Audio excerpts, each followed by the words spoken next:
Terima kasih Kakak Helda untuk ruang Zoom dan ruang waktunya yang diberikan kesempatan kepada kami dalam hal diskusi terkait recognition tentang penata laksanaan pada pasien-pasien dengan akut stroke.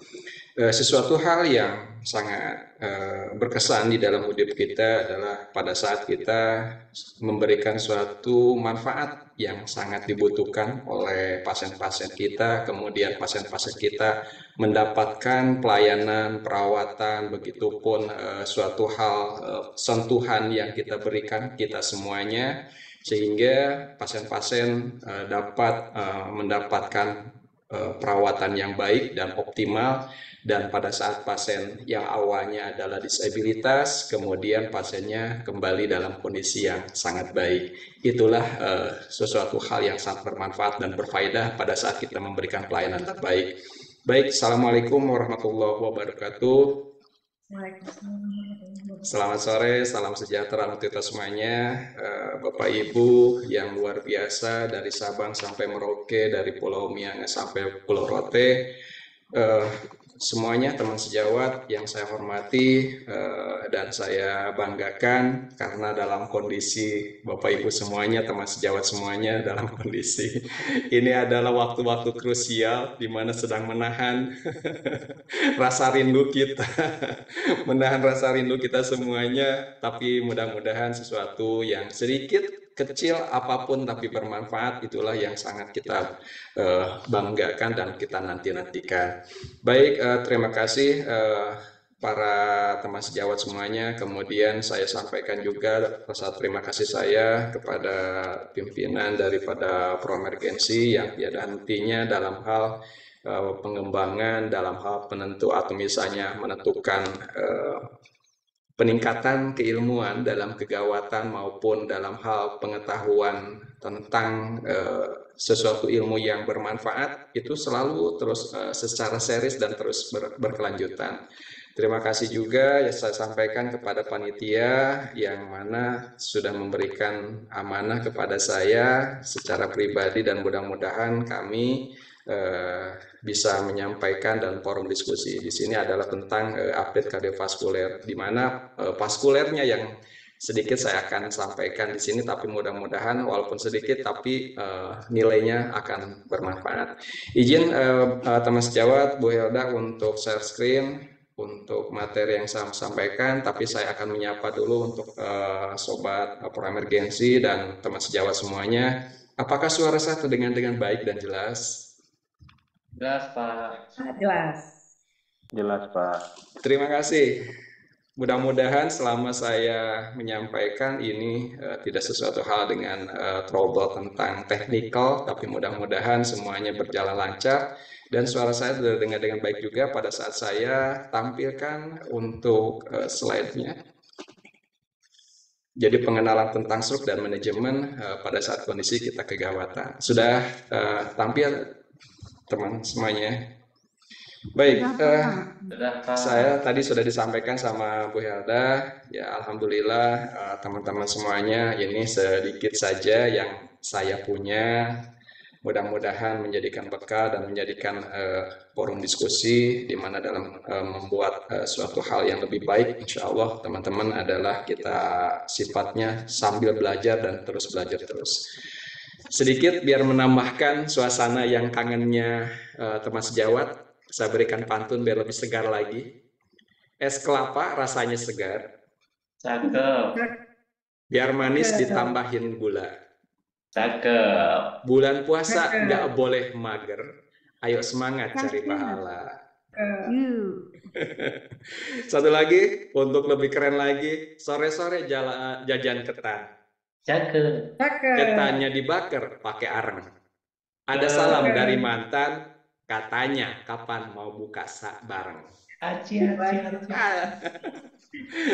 Baik, untuk objektif kita, Bapak Ibu, saya akan membahas terkait dalam hal poin-poin pentingnya, di mana kita mengenal tentang tanda dan gejala stroke. Kemudian yang kedua adalah strategi penilaian secara cepat, dan mengevaluasi di mana kondisi-kondisi pada pasien-pasien dengan akut stroke dengan metode di mana yang pada umumnya digunakan adalah dengan National Institute Hospital dengan stroke scale. Nanti kita akan lihat bagaimana poin-poin yang akan dilakukannya dalam hal pemeriksaan asesmen. Kemudian poin ketiga, teman sejawat semuanya juga terkait dalam hal pendekatan tentang terbaru dalam manajemen stroke, di mana manajemen yang disesuaikan dengan guideline-guideline yang ada, yang dalam hal ini saya padukan. Saya sempat berdiskusi juga dengan teman-teman sejawat terkait dalam hal pendekatan terpadu dalam manajemen. Tapi fokus misalnya Bapak Ibu dan teman semuanya adalah mengenai guideline bisa di American Heart Association di tahun 2020, kemudian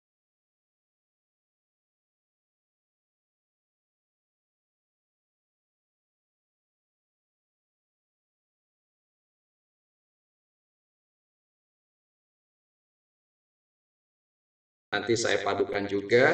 Jadi untuk manajemennya di tahun 2019 dan ada metode-metode di mana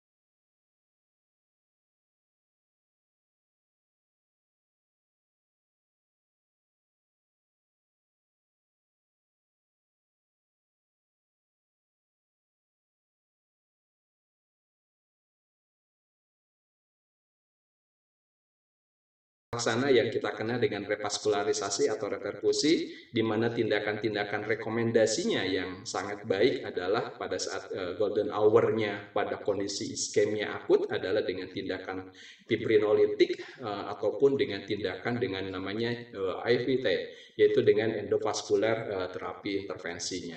Nah, itu mungkin sekelumit yang kita akan diskusikan di sore hari ini. Mudah-mudahan kita awali dengan Bismillahirrahmanirrahim. Rabbi zidni ilman, Rabbi sholli sadri wa yassir li amri. Baik, sebagai latar belakang mungkin tadi oleh pimpinan dari pembuka tadi disampaikan bahwa penyakit kardiovaskuler itu adalah penyebab utama kematian secara global gitu.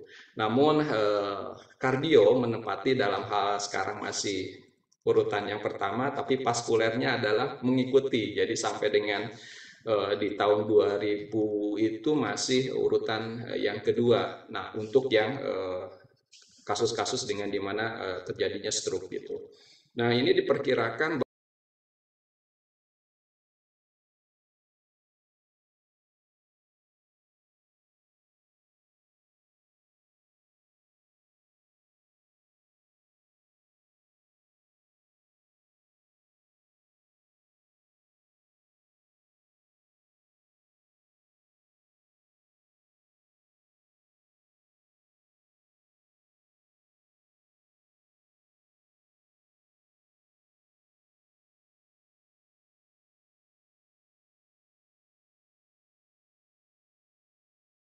yang penyumbang terbanyak adalah oleh adanya sindrom koroner akut dan adanya terjadinya stroke akut. Jadi bisa saja stroke akut ini adalah bisa sifatnya adalah iskemia ataupun yang bisanya adalah dengan hemoragi.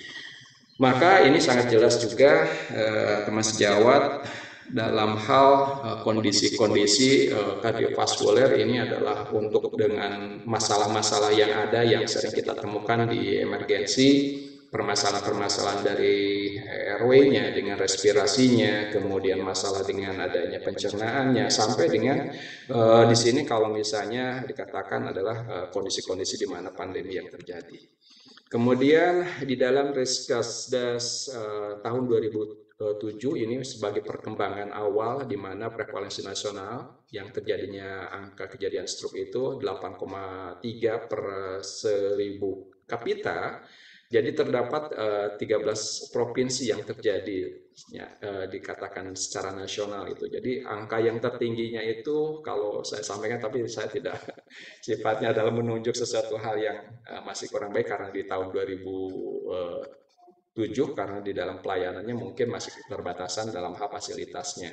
Contoh misalnya dalam pengadaan imagingnya, misalnya contoh CT scan kepalanya yang masih sangat terbatas. Kemudian Badan Dunia juga menyampaikan selain sebetulnya Rikesdas adalah ada dua, yaitu adalah di tahun 2013, yaitu sampai peningkatannya. Jadi total kurang lebih adalah 5 tahun per perkembangan dalam hal perubahan secara nasional, bahwa kejadian prevalensi stroke itu naiknya sangat luar biasa, 50% menjadi 12,1 per 1000 kapita penduduk. Nah, ini sangat signifikan juga dengan data-data yang disampaikan oleh Badan Kesehatan Dunia, bahwasanya angka kebanyakan yang terjadi adalah secara global adalah 21%-nya gitu. Nah, selanjutnya teman-teman, yang dikatakan bahwa stroke itu secara 16 populasi dunia, jadi tadi dua dikatakan adalah 21%-nya, tapi seiring perkembangannya itu di tahun 2018-nya kemudian menjadi 16% dari penyebab utama kematian di dunia. Apa sih sesungguhnya yang dikhawatirkan pada saat terjadinya stroke yang akut di sini? Ini adalah disabilitasnya. Jadi kurang lebih bahwa kondisi-kondisi pasien-pasien yang tidak tertangani pada fase yang emergensinya, ini mengalami suatu kondisi di mana ada gejala sisa, dalam hal ini adalah cacat fisik gitu. Nah, inilah yang sangat dikhawatirkan. Mungkin salah satu contoh adalah atlet basket di NBA, itu namanya siapa saya kurang lupa saya namanya. Nah, kondisinya pada saat dia melakukan betul-betul pertandingan, kemudian terjadinya ada seizure, kemudian adanya disarm, facial drop, kemudian pasiennya dinyatakan suatu kondisi stroke, kemudian ada mengalami suatu kecacatan. Jadi kondisi inilah yang sangat dikhawatirkan secara global.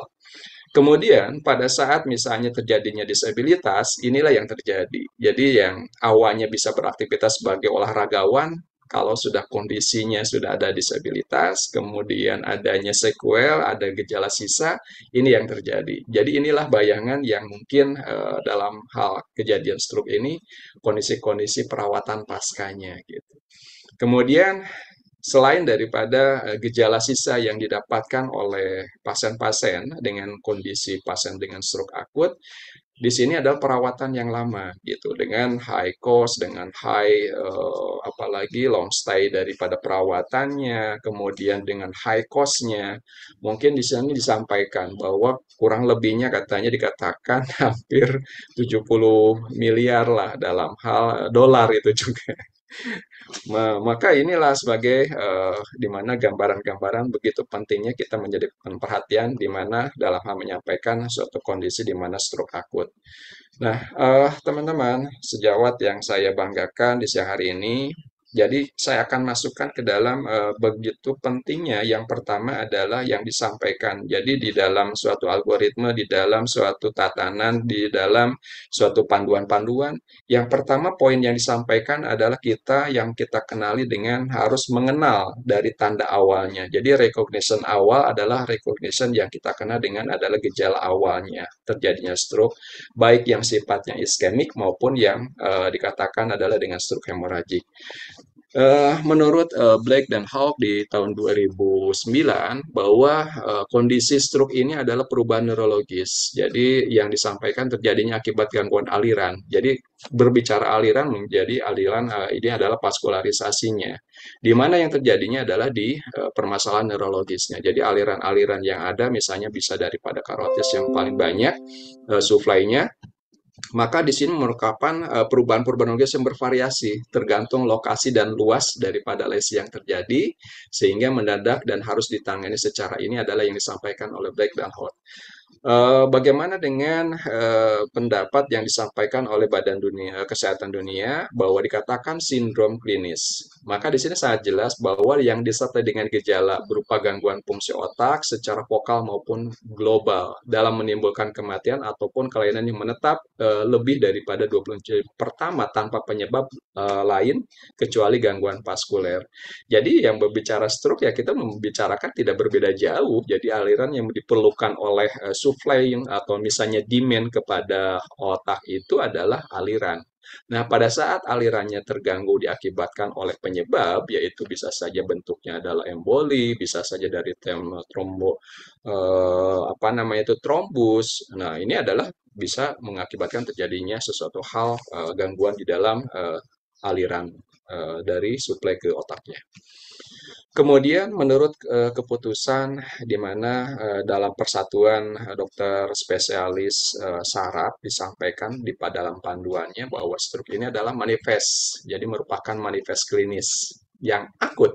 Jadi kita membicarakan mengenai yang tadi yang disampaikan oleh dokter Ivi pun adalah dikatakan iskemik akut. Nah, tidak berbeda jauh dengan masalah yang ada di dalam otaknya. Jadi pada saat yang dikatakan disfungsi neurologisnya, pada saat iskemia akut, jadi iskemia akut yang terjadi di otak, maka di sini akan mengakibatkan terjadinya suatu kondisi manifest klinis. Jadi sangat jelas klinisnya.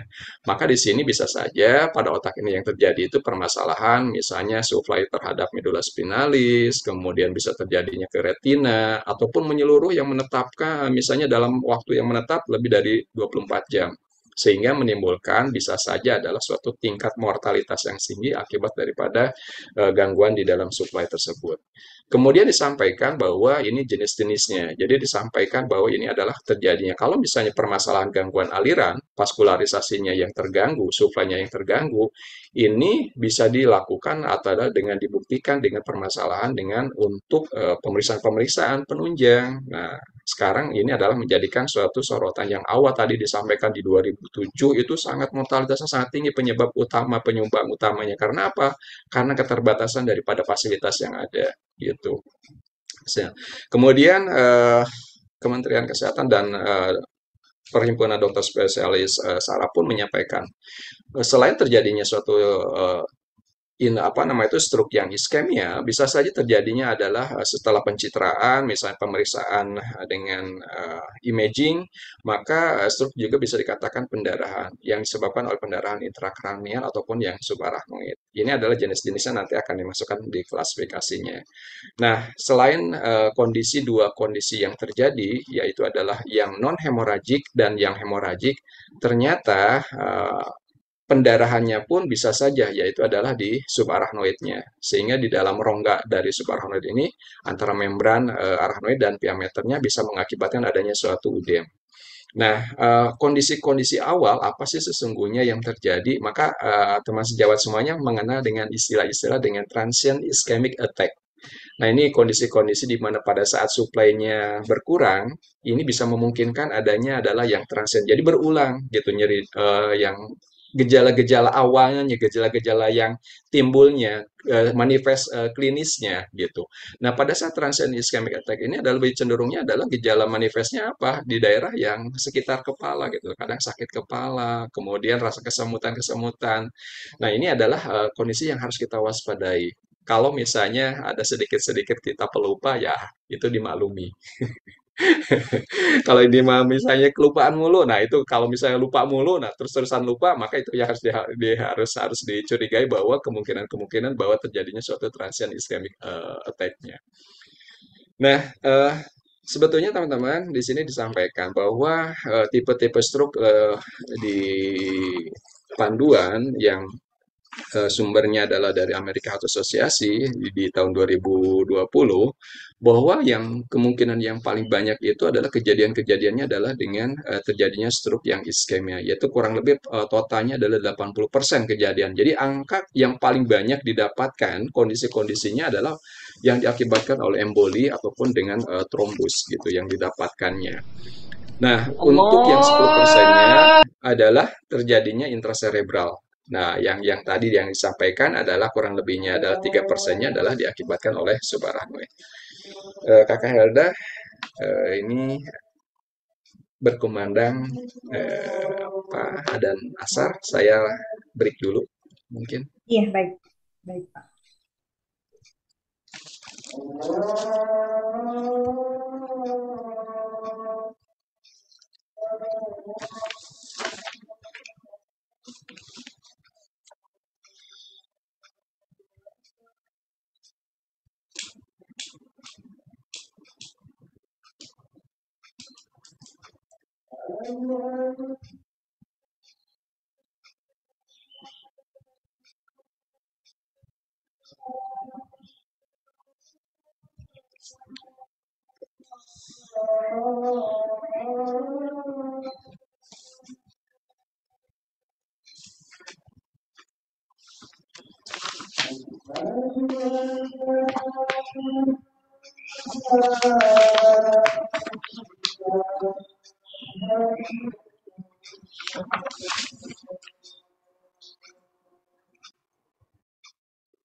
Baik, Kakak Helda izin Ya, untuk silakan. lanjut lagi.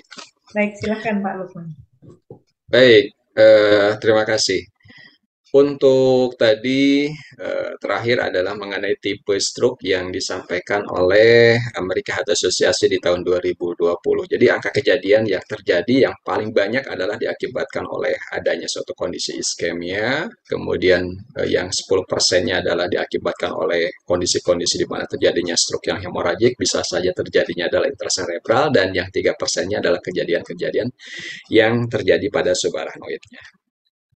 Selanjutnya, teman sejawat semuanya, kondisi di mana klasifikasi stroke ini juga disesuaikan dengan klasifikasinya menurut AHA disampaikan bahwa penyebabnya dalam patologi anatomi dan penyebabnya itu terjadinya adalah iskemik 87% dan hemoragik. Nah, untuk stadium klasifikasi menurut waktu ataupun onset waktunya, jadi kemungkinan awal adalah terjadinya transient ischemic attack, kemudian reversible ischemic neurologi defisitnya akibat dari alirannya mulai supply-nya yang sangat berkurang, kemudian bisa adanya suatu evolusi ataupun perubahan-perubahan yang terjadi pada stroke itu sendiri, dan sehingga pada saat kondisi sudah terjadinya infak, maka akan mengakibatkan terjadinya suatu stadium stroke yang komplit. Baik, selanjutnya penyebab stroke itu sebetulnya apa? Tadi kita membicarakan mengenai kejadiannya. Kejadiannya baik iskemik, kemudian terjadinya pendarahan. Jadi yang diakibatkan oleh iskemik ini adalah yang pertama disampaikan di sini adalah diakibatkan oleh emboli. Jadi bekuan-bekuan darah yang masuk di dalam aliran peredaran darah untuk yang ke otak ini tersampai di lokasi-lokasi yang bagian perifer terbentuk di dalam jantung sehingga di sini akan terperangkap gitu si bekuan darah daripada emboli tersebut. Kemudian bisa saja terjadi oleh adanya suatu kondisi trombotiknya. Jadi bekuan darah ataupun flagnya ini jadi di dalam aliran yang lebih banyak adalah di sini kondisi-kondisi di mana adanya di apa namanya tuh di percabangan-percabangan pembuluh darah di bagian perifer, sehingga flak itu pada saat teraliri dan masuk ke dalam peredaran darah yang lebih kecil, ini tidak bisa dilakukan misalnya sirkulasi sehingga akan mengakibatkan terjadinya suatu adanya suatu bekuan darahnya adalah menyumbat ataupun yang kita kenal dengan oklusinya. Berbeda hanya dengan kondisi-kondisi yang terjadinya adalah dengan stroke yang hemoragik. Jadi bisa saja terjadinya yang 13% tersebut adalah bisa yang terjadinya adalah 10% di intracerebral. Jadi akibatnya disek ataupun ruptur daripada pembuluh darahnya akibat kontur ataupun misalnya sifat dari pembuluh darahnya, keelastisitasannya kemudian menjadi lebih rapuh, kemudian lebih cepat robek, maka ini akan bisa mengakibatkan adalah intracerebral. Atau bisa saja diakibatkan misalnya adanya suatu kerusakan-kerusakan di dalam jaringan endotelnya. Maka ini sangat memudahkan untuk terjadinya robekan dan mengakibatkan terjadinya pendarahan di intracerebralnya. Berbeda hanya kondisi-kondisi misalnya pendarahannya adalah yang terjadi pada subarachnoid. Jadi pecahnya pembuluh darah itu lebih di perifer karena tekanan yang sangat tinggi. Kemudian di sini berdekatan dengan permukaan otak. Jadi di antaranya mengakibatkan adanya rembasan. Jadi kalau untuk yang intracerebral dia sifatnya masif, tapi pada saat yang subarachnoid dia biasanya rembesan-rembesan yang terjadinya. Sehingga di sini bisa berbeda-beda, tetapi biasanya karena pecahnya adalah aneurisma. Jadi makin besar, makin besar, makin besar, tapi robeknya tidak sifatnya langsung blok gitu, robek. Nah, itu adalah yang pendarahan yang terjadi pada subarachnoid. Baik, teman sejawat, di sini sebagai diagnosis pembanding. Jadi, teman sejawat yang mungkin dalam hal ini aktivitas di emergensi, terkadang secara tinjau sistematis terhadap diagnosa banding yang terdapatnya dugaan stroke, ya saya pun begitu sama. Kalau misalnya ketemu dengan kasus-kasus pasien-pasien yang disamakan semuanya adalah ini ada stroke, stroke, stroke. Ternyata pasiennya hipoglikemi. Oh, ini pasiennya stroke, stroke. Ternyata pasiennya sinkop. Oh, ini pasiennya stroke, stroke, stroke. Ternyata pasiennya cardiac arrest. Nah, ini dalam hal ini disampaikan adalah 20 diagnosa katanya disampaikan, diagnosa sebagai pembandingnya. Kemudian disampaikan juga bisa kemungkinan bahwa 100% pasien yang diduga menderita stroke ini tidak terdiagnosa. Namun kondisi-kondisinya adalah contoh yang tadi saya sampaikan. 5 diagnosa yang paling banyak, kondisi-kondisi kejang, karena mungkin bisa diakibatkan oleh kejang misalnya sepsis kah atau demam kah. Ini yang didapatkan, yang paling sering ini kemungkinan pasiennya stroke, ternyata bukan. Kemudian terjadinya sinkop. Jadi sinkopnya bisa saja diakibatkan oleh adanya gangguan irama jantung. Kemudian sinkopnya bisa diakibatkan oleh hipoglikemi. Nah, kondisi-kondisi inilah yang bisa dikategorikan adalah sebagai diagnosis pembanding di awalnya. Maka teman sejawat semuanya, dalam hal penegakannya nanti bagaimana teknika yang dilakukan nanti di poin yang kedua nanti. Nah, kondisi yang lain di 5 diagnosis pembanding itu adalah pembanding ini adalah kondisi-kondisi pasien-pasien yang betul-betul dengan sepsis. Kalau sudah terjadinya sepsis, penurunan kesadarannya jelas gitu. Berikutnya yang kita harus waspadai adalah kalau kita sering banget gitu kan sakit kepala yang ringan, aduh sakit kepala, gitu. Nah, minumlah sesuatu hal. Nah, ini ada sebagai kondisi di mana yang dia atau misalnya yang kita curigai bahwa ini adalah kemungkinan terjadinya suatu transient iskemik gitu. Dan yang tidak kalah penting adalah sebagai diagnosa pembanding adalah kondisi-kondisi terdapatnya adalah adanya massa adanya di otak. Jadi kurang lebih adalah 8,2%. Baik, mengenai gejala tadi disampaikan bahwa kita harus mengenali gejala. Recognition-nya adalah kita identifikasi adanya tanda dan gejala awalnya. Apa sih kemungkinan yang paling banyak? Ini adalah yang sering didapatkan. Jadi kondisi-kondisi misalnya ada supply yang kurang baik, yang berkurang, atau misalnya demand-nya adalah tidak terpenuhi, yang di sebelah kanan, maka gejala-gejala yang munculnya adalah di sini, di sebelah kiri. Kalau yang di sebelah kiri yang memungkinkan supply-nya yang terganggu, maka yang paling banyak adalah kondisi-kondisinya adalah yang terganggunya di sebelah kanan. Jadi adalah cross line dalam hal suatu identifikasi daripada gejala yang didapatkan dan yang kita sering temukan pada kondisi-kondisi pada pasien-pasien dengan stroke yang iskemia. Kemudian bisa saja ini yang paling memungkinkan yang teman sejawat temukan mengenai misalnya kok kayak kesemutan, parise, gitu, paralisis. Ini adalah yang paling banyak yang sering didapatkan pada saat kita pemeriksaan awal. Kemudian gangguan sensoris. Jadi sensoris di sini persepsi bicara kadang-kadang pada saat kita memberikan misalnya perintah, misalnya Bapak dengan Ibu Bapak siapa? Dia malah diam, bengong. Nah, itu adalah kondisi-kondisi di mana ada kondisi pemeriksaan yang dilakukan nanti di National Institute Hospital stroke scale nanti ada apa yang terjadi gitu. Nah, scoring ini bisa kita lakukan misalnya dengan kriteria skornya berapa, nanti masuk kategorinya adalah harus perlu suatu tindakan reperfusi atau revaskularisasi segera atau reperfusi yang segera atau tidak.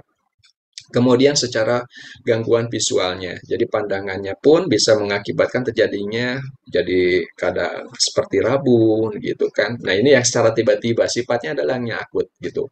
Kalau misalnya rabunnya dari tahun yang lalu sampai dengan sekarang masih rabun, nah itu mah beda.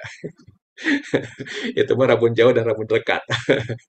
Kemudian pada saat koordinasinya, jadi pada saat keseimbangan ini tidak bisa mengontrol salah satu anggota daripada ekstremitasnya. Jadi kalau misalnya kita berikan suatu tahanan, kemudian kita tahanan misalnya suruh mengangkat, dia tidak bisa mengangkat daripada yang diperintahkan oleh kita, ataupun misalnya dengan tes kita, misalnya kita angkatkan, kemudian Bapak coba tahan 10 detik, dia nggak bisa lagi. Nah, itu adalah kondisi-kondisi di mana adanya kondisi di mana adanya arm dropping.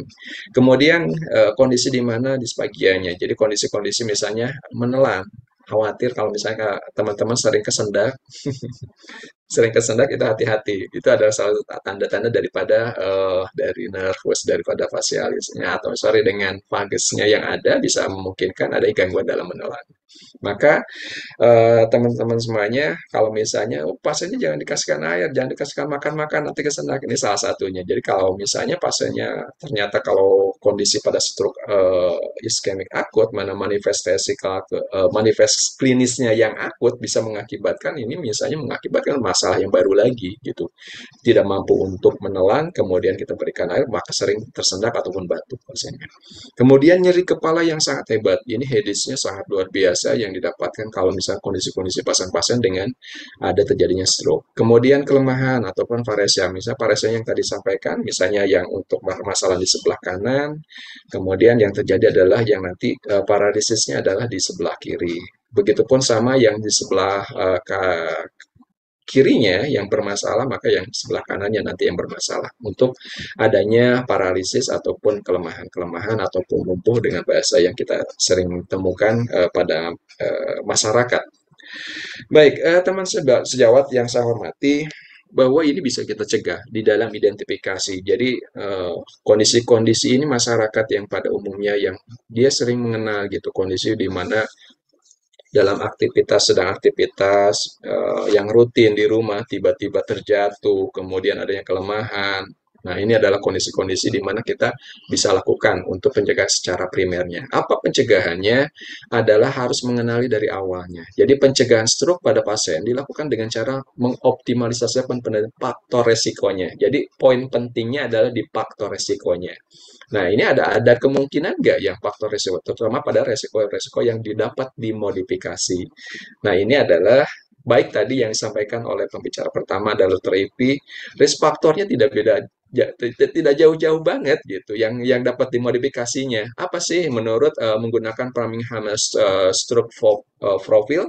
Maka di sini family stories. Jadi kalau jadi saya terkadang kadang ya Allah mudah-mudahan sehatkan. Kenapa? Kalau membicarakan family histories gitu kan, aduh ya Allah ada saya gitu. Nah ini harus teman-teman harus waspadai Kak. Karena apa ya harus kita menjaga pola di mana yang memungkinkan mungkin adalah penyakit-penyakit kardiovaskuler. Contoh adalah misalnya dengan adanya hipertensi, kemudian gaya hidup kita di sini, kemudian di mana pola daripada makan yang tidak terbatas, kemudian tidak terkontrol, maka mengakibatkan adalah glukosnya yang sangat tinggi, yaitu dengan diabetes akan memungkinkan, kemudian bisa terjadinya dislipidemia, atau bisa saja misalnya teman sejawat menambahkan atau misalnya mendapatkan kondisi-kondisi di mana pasien-pasien yang mengalami suatu gangguan irama jantung yang kita kenal dengan atrial fibrilasi. Maka teman sejawat semuanya mungkin mengenal di mana mari kita lakukan penghitungan detak jantung kita dengan menekan atau misalnya menghitung denyut nadi kita. Nah, itu adalah di mana slogan yang disampaikan bahwa kondisi-kondisi kita betul-betul tidak terjadi gangguan irama jantung yang bisa sangat beresiko untuk terjadinya stroke gitu. Jadi itu adalah aritmia atrial fibrilasi. Atau teman sejawat juga pernah misalnya dengan adanya foramen ovalenya adalah yang terdapat adanya sesan aliran. Jadi di atrium bisa mengakibatkan terjadinya adanya foramen ovale, vaten, jadi foramen ovale, jadi adanya suatu aliran, maka dari sebelah kiri masuk ke sebelah kanan, kemudian aliran terus, ini bisa mengakibatkan terjadinya resiko-resiko terjadinya shunt. Kemudian resiko yang berikutnya adalah kondisi-kondisi disampaikan oleh Framingham, stroke kalau misalnya pasiennya riwayat dengan sindrom koroner akut, ini resiko untuk terjadinya stroke sangat besar. Maka ini harus dikatakan harus diwaspadai kondisi-kondisi kalau pasien-pasien dengan stroke. Maka untuk maintenance preventif yang dilakukan tadi disampaikan oleh Dr. Ivi, misalnya adalah dengan pemberian dual antiplatelet. Jadi untuk mencegah jangan sampai misalnya untuk terdapatnya emboli ataupun dengan adanya trombus. Kemudian ini yang sering kita dapatkan adalah stenosis daripada karotis. Jadi adanya permasalahan aliran yang terdapat pada arteri karotis. Nah ini bisa mengakibatkan flow-nya berkurang. Maka teman-teman kalau misalnya ada kondisi di mana melakukan ada atau tidaknya stenosis di arteri karotis, kita sering akan mendapatkan ada burit atau tidak. Jadi kalau misalnya aliran kita bagus, berarti tidak ada terdengar bunyi daripada burit. Kemudian permasalahan-permasalahan di sel darah. Jadi di dalam sel darah pun misalnya hemoglobin sangat rendah karena CKD ini sangat resiko terjadinya suatu kondisi anemi pasien-pasiennya. Nah ini adalah sangat beresiko untuk terjadinya suatu kondisi terjadinya stroke. Kemudian yang lain teman-teman sejawat untuk resiko-resiko yang dapat dicegah secara primer, itu adalah modifikasi untuk terjadinya stroke, adalah misalnya yang mendapatkan terapi hormon. Nah, ibu-ibu nih yang pengen glowing, hati-hati yang glowing-glowing. Yang glowing-glowing ini adalah terapi hormon sangat memungkinkan resiko untuk terjadinya kondisi-kondisi stroke.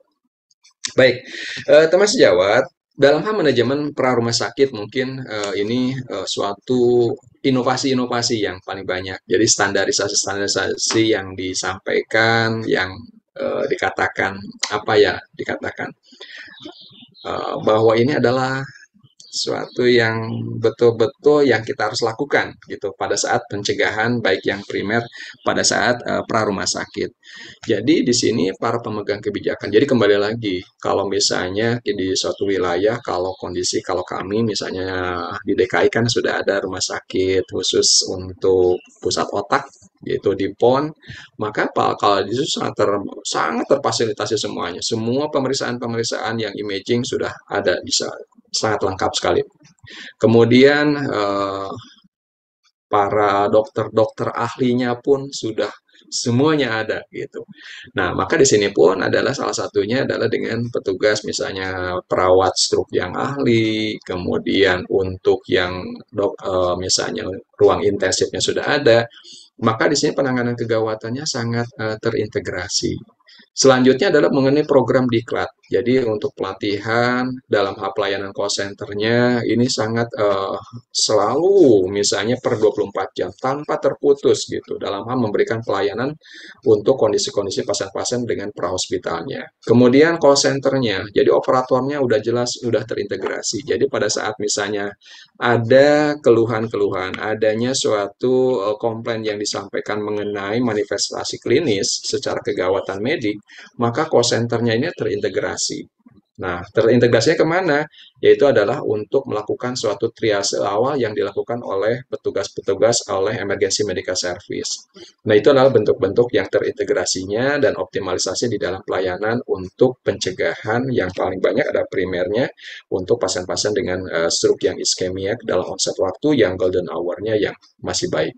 Kemudian pastikan transport evakuasinya. Jadi kalau misalnya di kami, kalau khususnya di wilayah Jakarta barangkali dalam hal ini saya sampaikan adalah contohnya di Rumah Sakit Pusat Otak Nasional. Nah, terintegrasinya sampai melakukan nggak misalnya untuk evak ke rumah-rumah, kemudian atau bisa saja terintegrasinya adalah ke Dinas Kesehatan wilayah DKI contohnya seperti itu. Atau misalnya teman-teman misalnya yang mempunyai misalnya ada kode alarm khusus misalnya untuk code stroke-nya untuk mengintegrasikan bahwasanya pada saat pasien-pasien pra rumah sakit ini kita dapat deteksi secara dini dan memberikan pelayanan untuk penata laksanaan awalnya gitu. Nah, maka ini AHA sangat-sangat menyampaikan bahwa teman-teman di sini adalah pengenalan awal di dalam rangkaian keselamatan pasien-pasien dengan stroke yang iskemia itu sangat perlu diintegrasikan gitu. Nah, maka bentuk-bentuk inilah bentuk-bentuk yang namanya inovasi yang teman sejawat semuanya boleh dilakukan. Nah, kalau misalnya membicarakan mengenai ACS lain hal lagi, misalnya kami misalnya di ACS-nya apa yang diintegrasikan ya mungkin tadi Dokter Ipi sudah menyampaikannya. Nah, tanda-tanda stroke yang dilakukan oleh kondisi-kondisi pra rumah sakit oleh petugas emergency medical service Kakak Helda di sini disampaikan dengan CVVS-nya. Jadi dengan Cincinnati pra rumah sakit, pra hospital stroke, maka teman-teman di sini bisa dikatakan bahwa kita mengenali dari adanya masalah dengan fascia dwarfing-nya. Jadi ada ya sedikit kok berbeda yang satu ya. Kalau bahasa bahasa kita yang paling umum apa ya di masyarakat mencong lah gitu ya. Kok menurut misalnya mukanya turun sebelah gitu. Atau ada yang mencong-mencong dikit. Nah, tidak simetris. Nah, itu adalah kondisi-kondisi yang paling banyak ditemukannya. Kemudian tanda-tanda lagi dari CVVS ini adalah Cincinnati prehospital skill yang dilakukan untuk stroke, maka adalah dengan tadi ya contohkan misalnya coba Bapak misalnya saya tahan, saya berikan tekanan, Bapak tahan, dia nggak bisa gitu. Atau malah sebaliknya, coba Bapak angkat tangannya, kemudian tahan, dia nggak bisa gitu. Nah ini adalah kondisi-kondisi pada saat terjadinya arm weakness, jadi kelemahan. Kemudian pada saat misalnya Bapak bisa disampaikan namanya siapa, dia sangat kesulitan untuk membicarakan atau ada juga misalnya pada saat bisa menyampaikan tapi ada dengan istilahnya adalah cadel gitu, nggak bisa mengungkapkan secara intonasinya, artikulasinya yang tidak jelas. Kemudian di dalam T-nya di sini disampaikan time to phone emergency number. Jadi harus memungkinkan adalah untuk IMS-nya ada atau tidak. Jadi inilah yang harus diperlukan pada saat teman sejawat semuanya adalah untuk memberikan suatu pelayanan pada pasien-pasien dengan stroke yang iskemia ataupun yang stroke yang akut.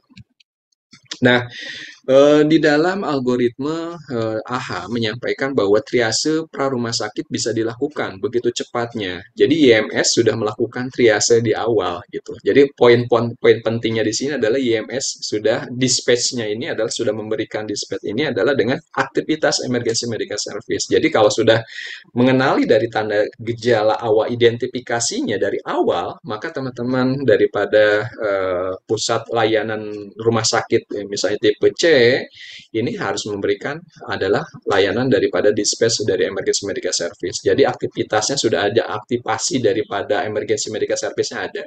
Kemudian yang kedua adalah memungkinkan nggak misalnya ada permasalahan-permasalahan, misal contoh misalnya pasiennya mengakibatkan terjadinya snoring, kemudian hipersalivasi, kemudian cairannya banyak, kemudian sehingga mengakibatkan terjadinya obstruktif, masalah-masalah jalan napas bagian atas, maka perlu diperhatikan di sini adalah untuk mempertahankan daripada status dari airway breathing dan sirkulasinya.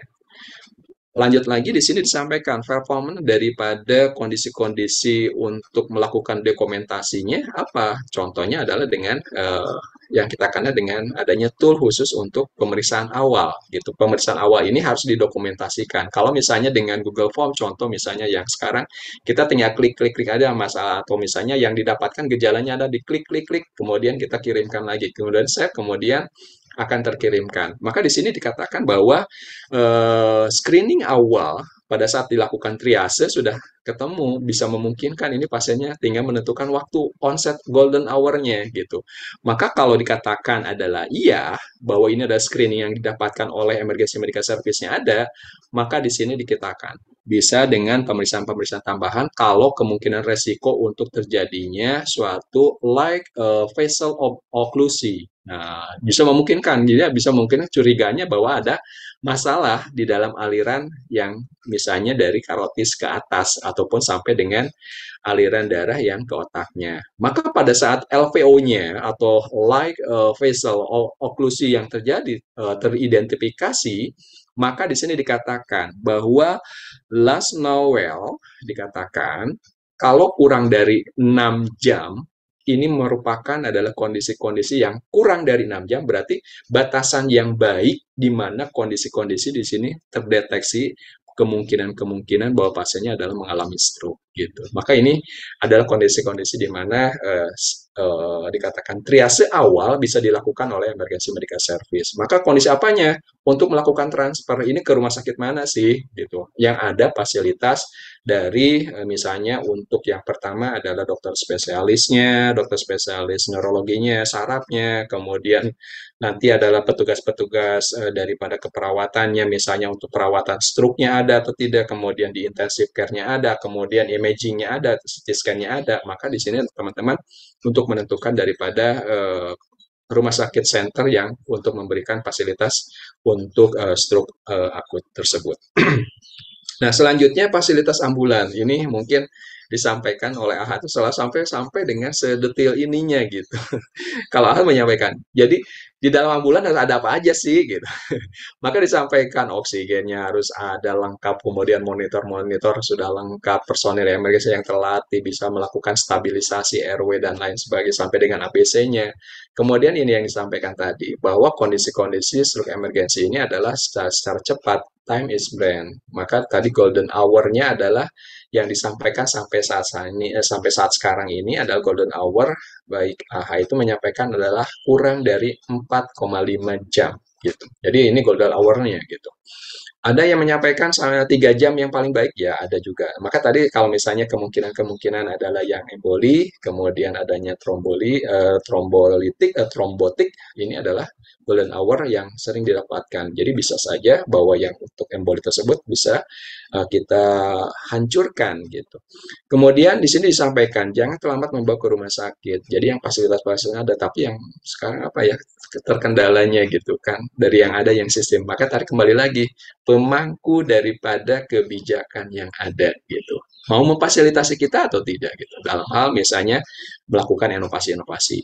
Kemudian contoh misalnya adalah hindari pemberian cairan. Karena apa? Di dalam aliran darah itu kalau kalau misalnya tingkat daripada pasien-pasien dengan adanya hipoglikemi yang disertai dengan tanda-tanda kondisi pasiennya stroke, maka harus dipastikan dengan adanya atau misalnya pengecekan ataupun glukosa tes terlebih dahulu. Jadi jangan sampai misalnya teman sejawat langsung memberikan tanpa adanya data dasar, kemudian langsung memberikan cairan glukosa. Itu sangat tidak disarankan. Kemudian menurunkan tekanan darah. Karena kemungkinan-kemungkinan pada fase-fase iskemik akut bisa memungkinkan tekanan darahnya sangat tinggi gitu. Maka pada saat fase tekanan yang sangat tinggi, maka veselnya mengakibatkan fase konstriksi yang sangat luar biasa gitu. Nah, pada saat kondisi tersebut, teman-teman juga bisa mengakibatkan terjadinya alirannya yang kurang baik. Kemudian hindari juga hipotensi, karena adalah low perfusi ini bisa mengakibatkan adalah vasodilatasi yang hebat, sehingga bisa saja mengakibatkan vasodilatasi yang hebat, alirannya sangat banyak. Nah ini ada sangat resiko untuk terjadinya kemungkinan-kemungkinan hipoperfusinya yang makin berat lagi.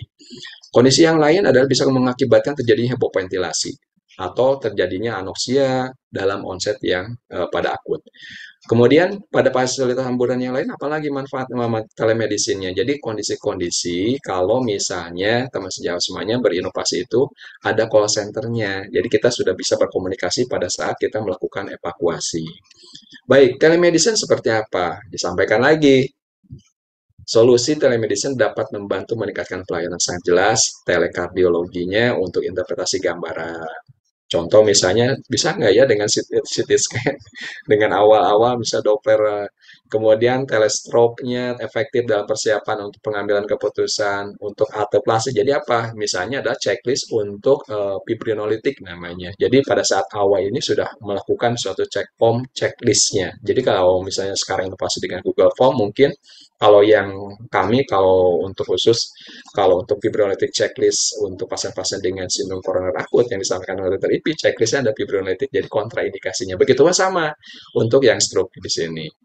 Nah, dalam hal di sini adanya kedaruratan mengenai yang tadi fast tadi, misalnya facial drawing, kemudian weakness, kemudian adanya speak daripada kesulitan dalam hal berbicara, maka saat disatukan dengan pemikiran adanya satu kemungkinan adanya transient ischemic gitu. Jadi kemungkinan-kemungkinannya yang kita hindarkan apakah ini adalah yang untuk iskemik akut ataukah transient iskemik gitu.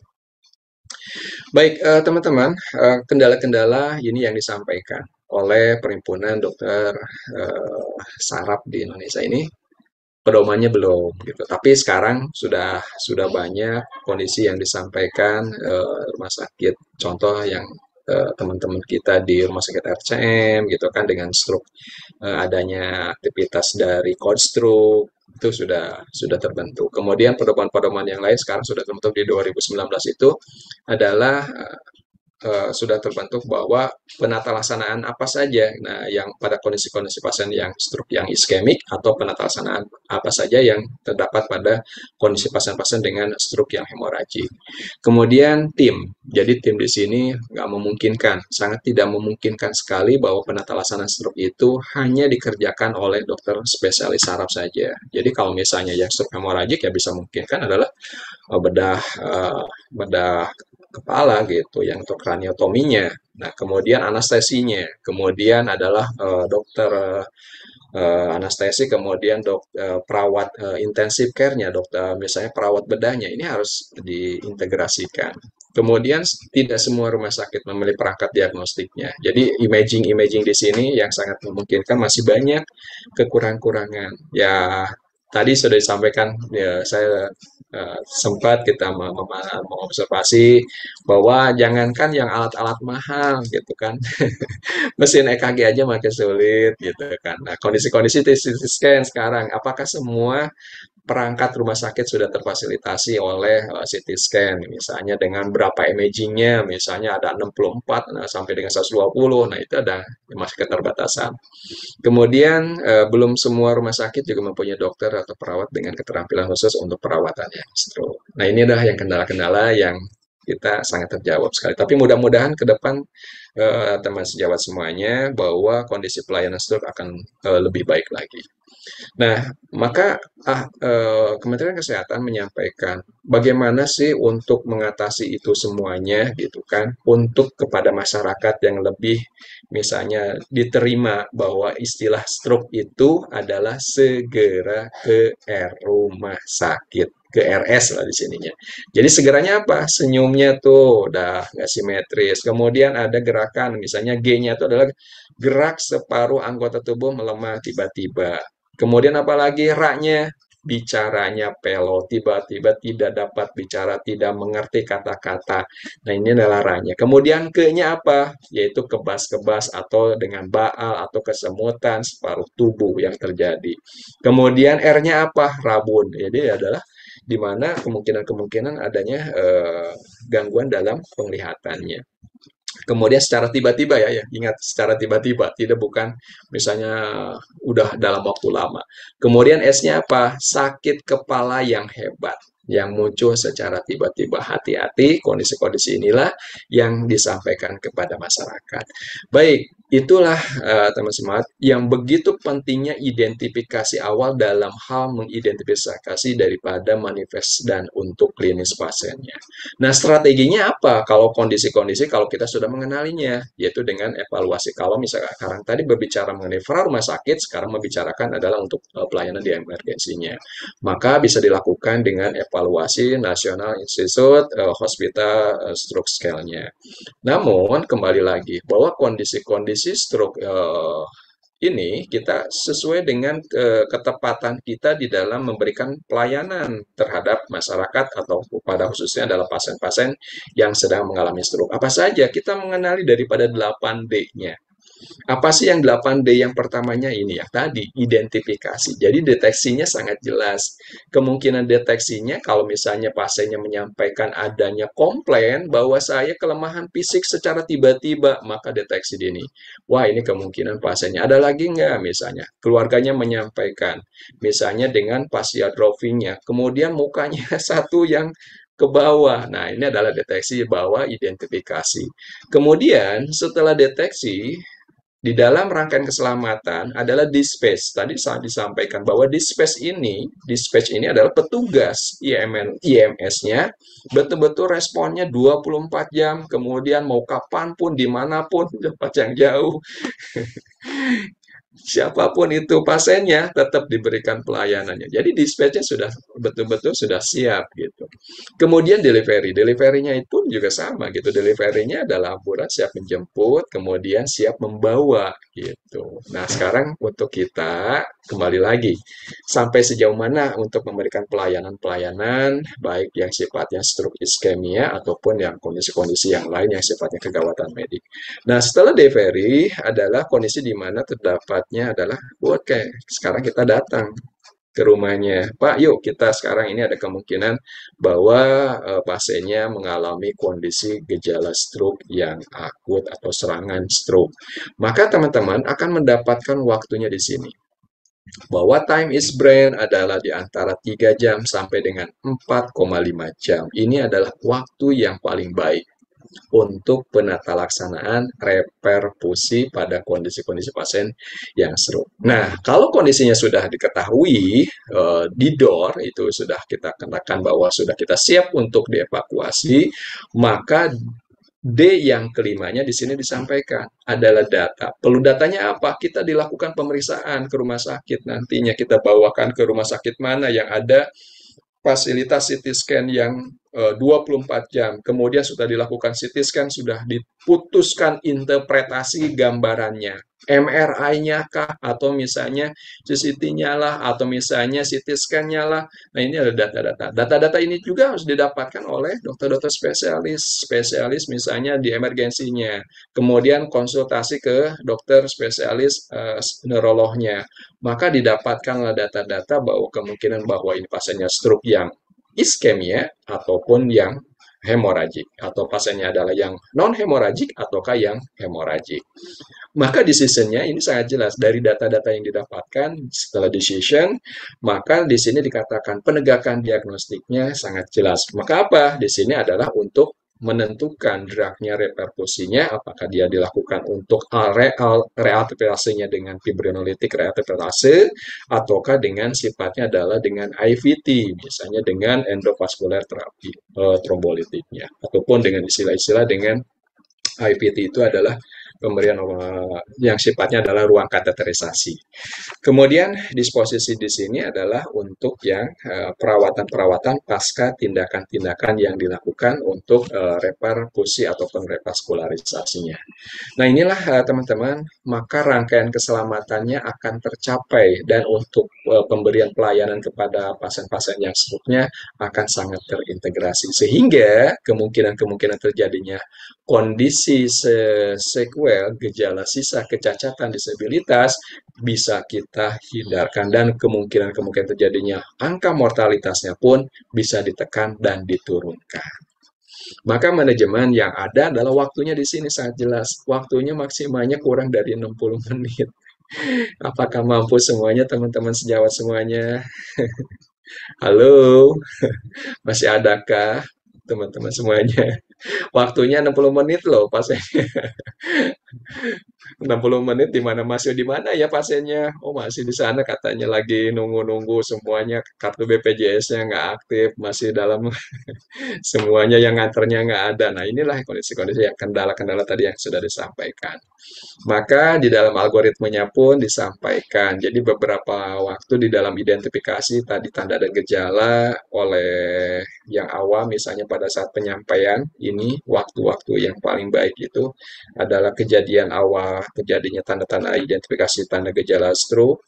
Kemudian yang kedua adalah penilaian yang dilakukan oleh Emergency Medical Service. Jadi pada saat misalnya, halo, selamat sore, dengan call center rumah sakit A, dengan siapa ini? Nah, di situ apa yang bisa dibantu? Ada orang tua saya mengalami kelumpuhan atau misalnya bicaranya pelo, jam disampaikan. Maka pada saat di sini call center-nya langsung melakukan penilaian secara umum dan disabilitasi dalam waktu kurang. Maka pada saat kondisi ini adalah yang pra rumah sakit, maka segera untuk dilakukan penilaian umum yang dilakukan di emergensi. Waktunya berapa lama? Ini 10 menit. Nah, kemarin ya, kita mengetahui bahwa kondisi-kondisi penata laksanaan penilaian-penilaian yang ada di rumah sakit ini kurang lebihnya adalah 10 menit katanya. 10 menitnya mengejar apa sih sesungguhnya di sini oleh dokter-dokter spesialis neurologi, kemudian tim stroke segera, ini adalah untuk menentukan kurang dari 30 menit itu bahwasanya sudah siap dilakukan yang namanya door to needle time. Jadi door to needle time itu ada apa? Tindakan-tindakan fibrinolitiknya harus diberikan, kurang waktunya. Nah, ini disampaikan, kok di sini CT scan-nya 45 menit. Nah, eh, saya sempat berdiskusi dengan teman-teman petugas dokter yang ada di rumah sakit PON bahwasanya bahwa kondisi CT scan-nya pun bisa dilakukan di antara sini. Jadi sekitar kurang lebih adalah 30 menit itu harus selesai dilakukan tindakan CT scan kalau fasilitas CT scan-nya sudah ada gitu. Maka bisa memungkinkan adalah untuk penegakan. Tadi dikatakan decision-nya sangat jelas. Kemungkinan ini pasiennya adalah iskemik akut atau misalnya pasiennya dengan adanya pendarahan. Maka kalau misalnya iskemik akut, maka menjadikan kandidat untuk dilakukan tindakan fibrinolitik dengan pemberian RTVI, misalnya recombined tissue plasminogen aktivatornya. Kemudian alur-alur pasien untuk pasien-pasien dengan pasca pemberian RTVI-nya sudah siap ruangan stroke centernya, stroke unitnya. Maka teman-teman di sini kalau misalnya membicarakan mengenai satu kanal, berarti kalau satu fasilitas untuk pelayanan, berarti teman-teman teman-teman harus memuatkan bahwa kondisi-kondisi inilah yang kita kenal dengan adanya stroke tersebut. Nah, kondisi-kondisi yang lain bila kondisinya adalah yang memungkinkan bukan suatu kondisi yang pendarahan tidak iskemia, berarti pendarahan, maka di sini dokter sarafnya akan mempertimbangkan untuk yang namanya tindakan-tindakan untuk kebedah sarafnya. Jadi kebedah saraf siap untuk dilakukan tindakan-tindakan kraniotomi. Kemudian alir pasca tindakannya pun harus diperhatikan untuk pemberian aspirinnya. Nah, teman-teman, di sini apakah semua kondisi pasien-pasien dengan stroke iskemia maupun yang pendarahan ini ada pemberian aspirin harus segera diberikan? Berbeda dengan hal-hal yang tadi disampaikan di pemateri pertama gitu kan. Kalau pemateri pertama kondisi-kondisinya pasien-pasiennya adalah dengan stroke yang iskemia, ini adalah untuk dual antiplateletnya diberikannya adalah hanya satu saja, jadi single dose saja pemberiannya. Itu bisa dilakukan dan bisa diberikan. Tapi pada saat kondisi misalnya pasien-pasiennya dengan yang stroke yang pendarahan, ini bisa memungkinkan adalah setelah tindakan 24 jam pertama baru diberikan. Jadi itu bedanya gitu. Nah, selanjutnya teman-teman di sini adalah untuk poin kita yang paling penting yang disampaikan tadi adalah waktu kurang lebih maksimalnya adalah 60 menit. Nah, kondisi golden hour-nya yang paling baik dilakukan tindakan kalau kandidat adalah fibrinolitik adalah waktunya kurang dari 3 jam. Kalau memungkinkan, tapi masih golden hour yang masih bisanya dikandidatkan adalah 4,5 jam gitu yang masih dikandidatkan. Baik, identifikasi tadi sudah saya sampaikan mengenai tanda-tanda gejala awalnya, yang kemungkinan adanya kelemahan tiba-tiba, kemudian pada wajah, kemudian tangan, kaki, khususnya pada satu sisi tubuh, kemudian kemungkinan terjadinya kebingungan yang tiba-tiba, kemudian pusing yang sangat luar biasa, hilang keseimbangan dan koordinasi, berbicaranya mengalami suatu gangguan, kemudian penglihatan tiba-tiba mengalami gangguan, di sini ada berjalan, kemudian tidak sulit untuk mengangkat kaki, atau sakit kepala yang sangat hebat. Ini adalah kondisi-kondisi pada saat menginterpretasikan bahwa di dalam algoritmenya. Nah, tadi membicarakan mengenai National Institute Hospital Stroke Scale-nya. Apa saja sih poin-poin yang dilakukan? Maka klasifikasi dalam hal penentuan kita checklist yang ada di dalam NIHSS, maka di sini klasifikasinya. Nah, klasifikasi kalaupun kondisinya adalah dari 11 poin yang dilakukan untuk pemeriksaan, misalnya adalah kondisi di mana NIHSS-nya kurang dari 5 poin. Tapi kemungkinan untuk stroke-nya akan memungkinkan ada. Nah, maka kondisi-kondisi inilah yang mengindikasikan untuk tindakan fibrinolitik atau tidak. Kemudian IHSE-nya kalau misalnya yang diantara poinnya adalah yang 5 sampai dengan 15, ini kategori yang sedang. Kemudian kalau sudah di antara 16 sampai dengan 20 ini yang berat, kalau yang lebih daripada 20 ini yang sangat berat.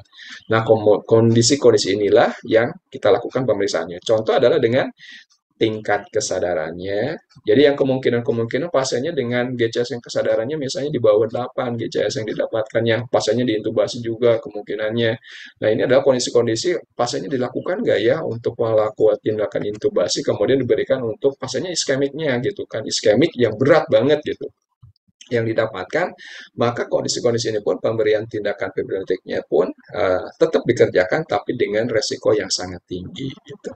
Nah, ini adalah kapan dikatakannya. Jadi di antara yang posisi di mana fibrinolytik itu yang posisi dengan iskemik yang dengan IHS yang antara 5 sampai dengan 15. Berikutnya adalah kondisi yang hemoragik. Jadi membicarakan yang non hemoragik, maka juga bisa saja memungkinkan adalah walkout yang pasien-pasien dengan intracerebral hemoragik.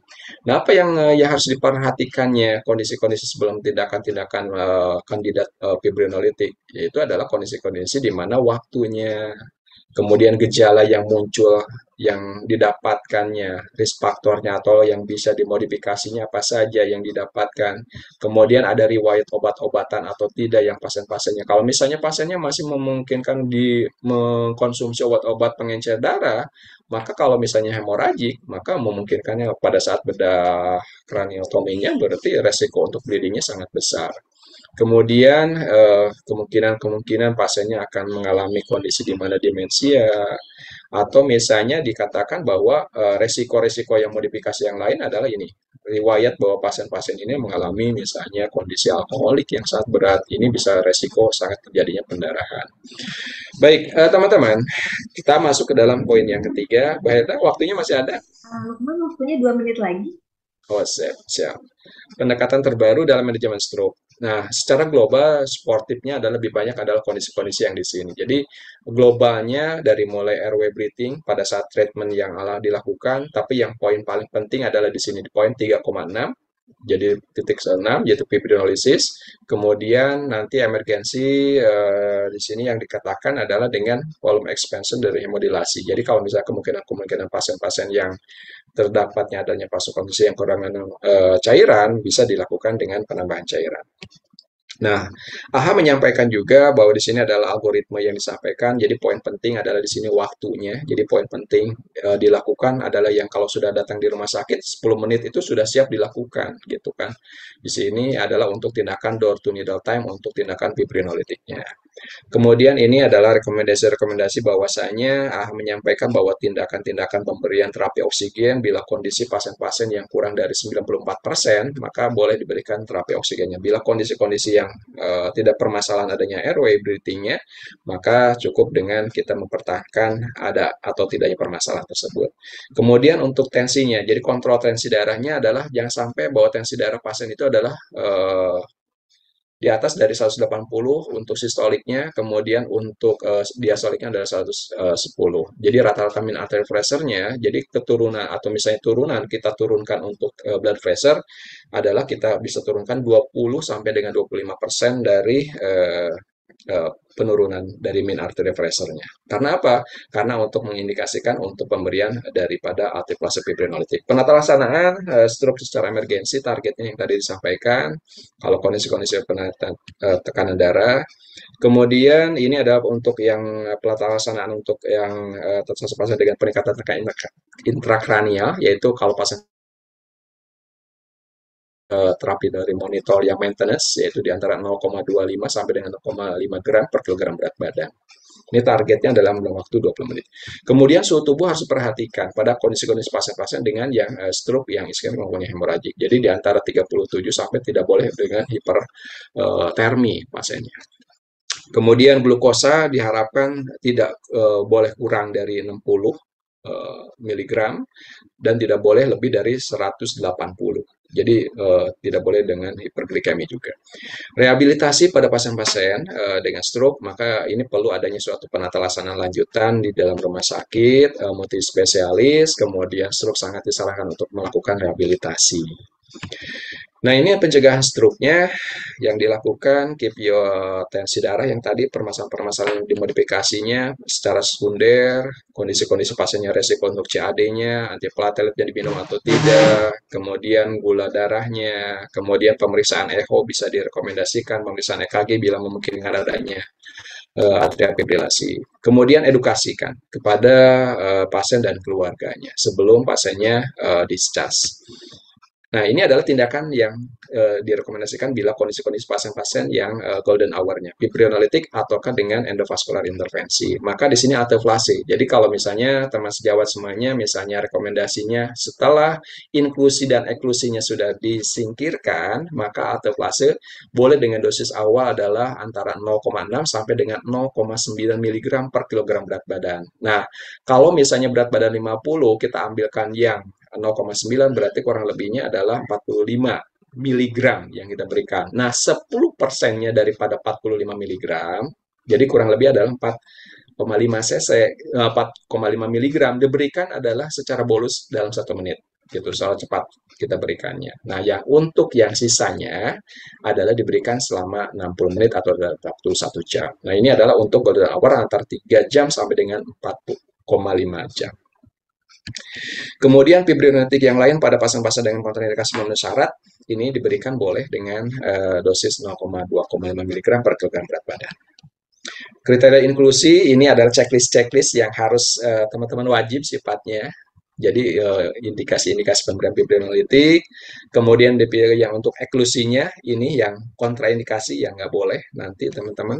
Kalau misalnya dari white route ini masih banyak poin-poinnya. Kemudian antiplatelet. Nah, antiplatelet rekomendasinya dianjurkan dalam waktu 24 hingga 48 setelah timbulnya gejala. Jadi, teman-teman bahwa kondisi pemberian aspirin itu tidak harus misalnya diberikan di fase yang akutnya. Izin Pak, untuk waktunya sudah habis. Baik, nah ini saya perkenalkan untuk endovascular thromboemboli. Jadi mechanical device, ya mechanical daripada trombotomi pada pasien-pasien yang dilakukan stroke yang dilakukan algoritma di Rumah Sakit Pusat Otak Nasional. Kemudian mechanotrombotomi dengan aspeknya yang harus dilakukan. Kemudian ini tadi yang sampaikan tadi saya sampaikan antara 6 sampai dengan 15. Jadi yang untuk scoring NIHS yang diberikan untuk mekanika trombotomi. Sebagai kesimpulan, pengenalan tanda dan gejala secara dini CPPS-nya, FAS, kemudian LVS dengan challenges, program Kemenkes pengenalan segeranya, kemudian strategi cepat dengan IHSS, pengenalan rangkaian keselamatan stroke iskemik dengan 8 sistem yang ada yaitu dengan 8D-nya, pendekatan dan manajemen stroke secara general sportif, kemudian tindakan devaskularisasi dengan arteplase terapi dan atau dengan mekanika trombotominya. Sebagai evaluasi, fokus dengan masa depan memang baik, namun jangan sampai kamu sia-siakan momen bahagia di hari ini. Terima kasih. Saya kembalikan, ini sebetulnya video dari AHA yang disampaikan bagaimana tata laksana terintegrasi, tapi sangat panjang. Saya waktu kembalikan kepada Kakak Helda. Ya. Syukron, Sheshe, Arigato, no Genge, dan Teskoh, Danke, Kapkumpa. Terima kasih. Terima kasih syukron Pak Lukman atas materi yang luar biasa. Baik, Bapak Ibu silahkan untuk yang akan ingin bertanya, ya dibuka sesi tanya jawab untuk 2 orang pertanyaan pertama. Silahkan Bapak Ibu boleh disampaikan langsung atau bisa juga disampaikan melalui kolom chat. Ya, ini sambil menunggu Pak ada komentar dari Pak Robin. Jadi Siap. terkait tadi stroke itu ada golden period ya. Yeah. Nah, sementara 3 jam pertama itu sudah habis Pak di proses admission rumah sakit yang katanya ribet katanya. Begitu komentarnya dari Pak Robin. Mungkin ada tanggapan Pak, silahkan. Sama halnya. Baik, terima kasih Kakak Robin. Itu adalah ungkapan dan curhatan isi hatinya yang paling dalam sepertinya Papa Robin. Mudah-mudahan dengan kita proses belajar semuanya, kalau misalnya kita membicarakan mengenai inovasi, kita sampaikan dengan prevalensi kejadian, misalnya di wilayah masing-masing teman-teman, misalnya bahwa angka kejadian dan angka misalnya bahwa ini loh kejadiannya di rumah sakit kami, kemudian angka kejadian sangat tinggi, kemudian penata laksananya pun yang terlambatnya pun sangat banyak. Ini kenapa terlambatnya? Ini kendala. Nah, itulah yang kita bisa lakukan inovasi bersama-sama. Karena apa? Tidak mungkin kita menjadikan jadi Superman atau Super Robin, tapi kita adalah menjadi super tim di dalam penata laksanaan dengan kondisi stroke di sini. Begitu, Kakak Yelda. Baik, terima kasih Pak Lukman. Mungkin untuk inovasinya juga perlu menjadi PR lagi ya Pak, bagaimana cara menyampaikan inovasinya seperti itu ya, supaya akhirnya didengar oleh para pemangku kebijakan sehingga menjadi perubahan seperti itu. Baik. Sebetulnya di wilayah DKI waktu itu untuk penata laksanaan jejaring terintegrasi sebetulnya sudah terbentuk di tahun 2014 waktu itu. Jadi dikhususkan untuk penata laksanaan pasien-pasien dengan yang disampaikan oleh Dr. Ipi tadi di 2014 itu. Nah, dalam hal memberikan presentasi dan angka kejadian, kemudian kita menyampaikan populasi kejadiannya sangat tinggi, kemudian yang dibutuhkan oleh perubahan masyarakat itu bahwa angka kematiannya sangat tinggi juga, tapi pemerintah waktu itu menerima dengan baik gitu kan perubahan tersebut. Nah, maka pada saat itu terbentuklah kondisi-kondisi di mana kita melakukan awal yaitu adalah dengan SPGDT yang dikenal waktu itu, maka jejaringnya pun berkembang. Berkembangnya apa? Kita mengundang dari paskes-paskes pertama primer. waktu itu. Maka kita memperkenalkan loh gitu. Misalnya dengan bahwa pasien-pasien dengan sindrom koroner akut tuh ini loh gejala-gejala. Nah, begitupun sama pada kondisi-kondisi pasien-pasien misalnya dengan stroke. Gejala-gejala awalnya seperti apa? Ini loh gitu. Nah, sekarang siapa yang akan melakukan IMS-nya? Nah, IMS-nya kalau misalnya di DKI itu waktu itu adalah DKI ambulan ya, ambulan DKI 119. Dalam hal ini masih umum waktu itu, belum masuk ke pemerintahan DKI provinsi. Nah, pada saat sudah terintegrasi ke provinsi, makanya direkrutlah untuk sampai untuk terjadinya dinas kesehatan. Jadi semua pelimpahan untuk IMS adalah di dinas kesehatan. Maka yang mengolah semua IMS adalah dinas kesehatan. Nah, terbentuklah terintegrasi, maka bentuk pelatihan-pelatihan yang dilakukan, kami sifatnya adalah dulu betul-betul hanya pelatihan memperkenalkan, namun tidak sifatnya adalah tersertifikasi. Sayangnya itu saja gitu. Nah, kalau sudah misalnya diintegrasikan dengan tersertifikasi pengenalan awal untuk tata laksana jejaring ini, maka akan lebih baik lagi gitu. Nah, contoh teman kami di mana tuh Kanju Yoso di rumah sakit ada di sini yang memperkenalkan tentang inovasi EVAS-nya ya. Insya Allah mudah-mudahan bisa terrealisasi di Kalimantan Timur tuh sedang berinovasinya. Mudah-mudahan dengan adanya pengenalan konstruk, kemudian bagaimana cara misalnya dia menyampaikan konstruk yang tanda dan gejalanya, dia tinggal dengan handphone, dengan EVAS. Ada yang dari Kanjurioso dari Kalimantan Timur. Nah, itu adalah bentuk-bentuk inovasinya. Jadi, teman-teman, emang sih kita harus sedikit ekstra banget di dalam menyampaikan bahwa kita tuh harus terintegrasi dalam hal memberikan pelayanan kepada masyarakat. Seperti itu, Kak Elda. Baik, baik. Mungkin salah satunya juga PSC yang sekarang sudah mulai banyak Ya, ya, Pak Lukman ya. betul. Iya, baik. Pak Robin, apakah sudah terpuaskan ya? Keluhannya tadi sudah tersampaikan. Silahkan Bapak Ibu, ada lagi yang ingin disampaikan atau ditanyakan? Sangat terpuaskan katanya. Baik, terima kasih Pak Robin. Ya, silahkan Bapak Ibu, ada lagi yang mau ditanyakan?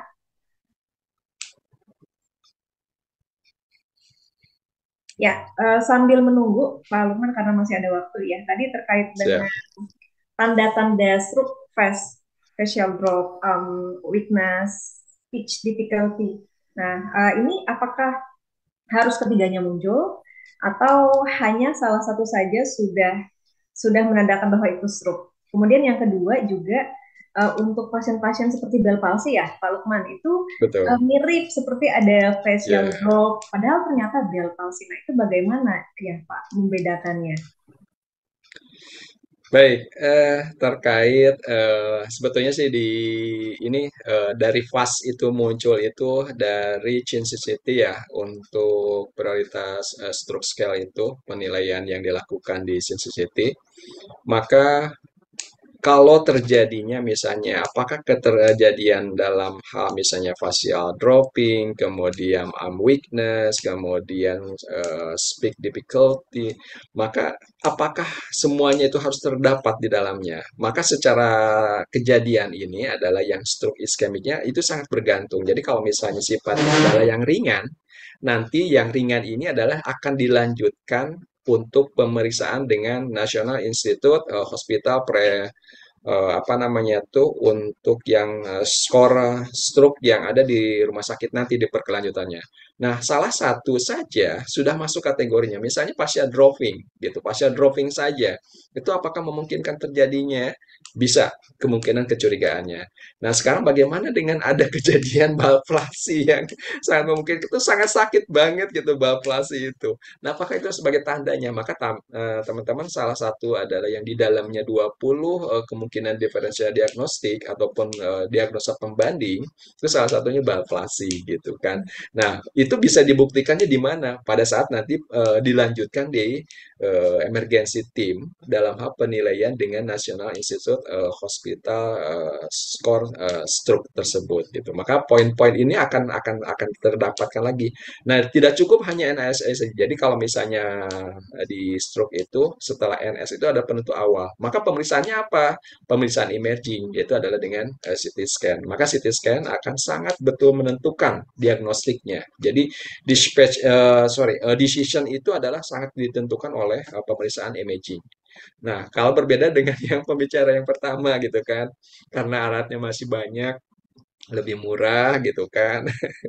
Makanya untuk lebih murah tapi identifikasi deteksi secara decisionnya sangat luar biasa bahwa keutamaan EKG itu sangat menentukan diagnostiknya. Nah, kalau untuk stroke di sini yang masih keterbatasan tadi disampaikan di dalam kendala-kendala yang ada, yaitu adalah karena fasilitas untuk imagingnya sangat sulit, Dio. Apalagi di paskes-paskes, misalnya di rumah tipe C, tidak semua rumah sakit tipe C ada terfasilitasi dengan imaging untuk menentukan bahwa pasiennya dari NIHSS itu dilanjutkan dengan imagingnya. Dalam waktunya berapa lama? Kurang dari 45 menit.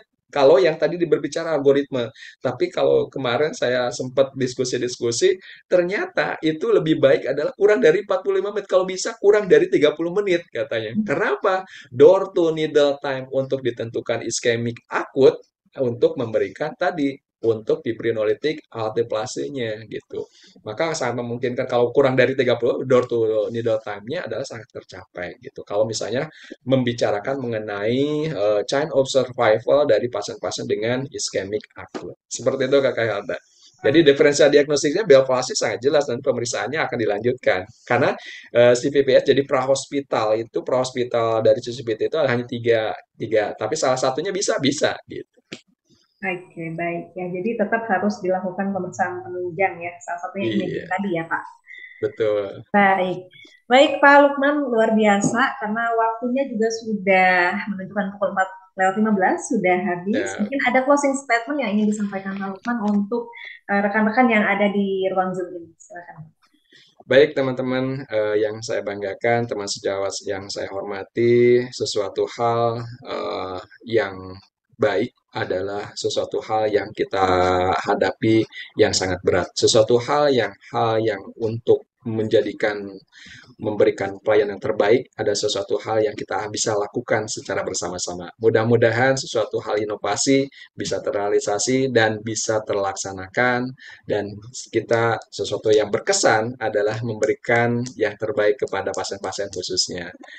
Terima kasih, mohon maaf bila ada salah-salah ucap dan kata-kata dari saya, dan mohon maaf lahir batin untuk yang menjalankan ibadah puasa. Selamat menjalankan ibadah puasanya. Terima kasih. Assalamualaikum warahmatullahi wabarakatuh. Salam sejahtera untuk semuanya. Salam sehat semuanya.